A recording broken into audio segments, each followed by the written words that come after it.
তো আজকে বেসিক্যালি আমার একটা স্টুডেন্টের জন্মদিন, মানে নেল ব্যাচের একটা স্টুডেন্টের, কালকে ছিল, আজকে না। তো আমরা ওকে আজকে একটা ছোট্ট করে সারপ্রাইজ সেলিব্রেশন করব ঠিক করেছি ওর জন্য। তো চলো দেখা যাক কীরকম রিয়াকশানটা। আর এটা ছিল ওর সারপ্রাইজ বার্থডে কেক। তো আমরা ঢুকছি এবারে। আমার ফ্রেন্ডও আছে অর্চনা, ওর হাতে কেকটা ফার্স্টে ছিল, দেন আমি ওর হাত থেকে কেকটা নিলাম, নিয়ে আমরা যাচ্ছি, এগিয়ে চলছি এখন। মানে ও পাশের ঘরেই বসেছিল। তো এবার দেখো তোমরা রিয়াকশানটা ওর। Happy birthday to you. Happy birthday to you. Happy birthday dear Bulti Rani. ওটাই সেভ করে আমি কি করব? No, happy birthday to you. একটা অফ কর। ওরে বাবা,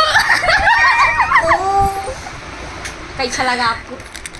कैसा लगा हमारा मजा? बहुत अच्छा। मैं जलाता हूँ। ওই জ্বালাক, ওকে দিয়ে তো ফু দেওয়ার ব্যাপার নেই, ওই জ্বালাক। কালকে তো জ্বালাতে পারি না, আজকে তো জ্বালাতে। হ্যাঁ জ্বালাক। বসে আছি। বসো বসো। তুমি কখন এলে? ওটাও সারপ্রাইজ। 5 মিনিট আগে ঢুকেছে।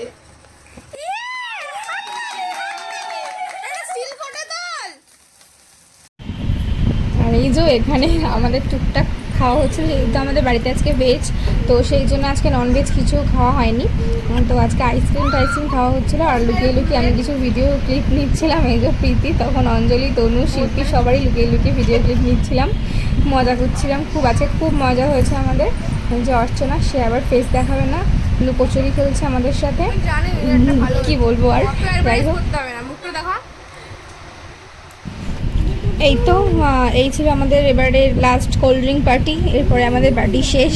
মানে যেহেতু আজকে আমাদের বাড়িতে ননভেজ আমি ঢোকাবো না বলেছিলাম, খাওয়া হবে না, দ্যাটস ওয়াই আমরা আইসক্রিম আর কোল্ড ড্রিঙ্ক দিয়ে আজকে পার্টিটা কমপ্লিট করেছি। এই খাওয়া দাওয়াটা নেক্সট কোনো দিন হবে, সেই ব্লগটা আবার আসবে। ব্লগ না, ছোট্ট একটা শর্ট ক্লিপ আবার তুলবো। এই যে আমি এখন ওদের বলছিলাম ফেস দেখাতে, ওরা কেউ ফেস দেখাবে না, তো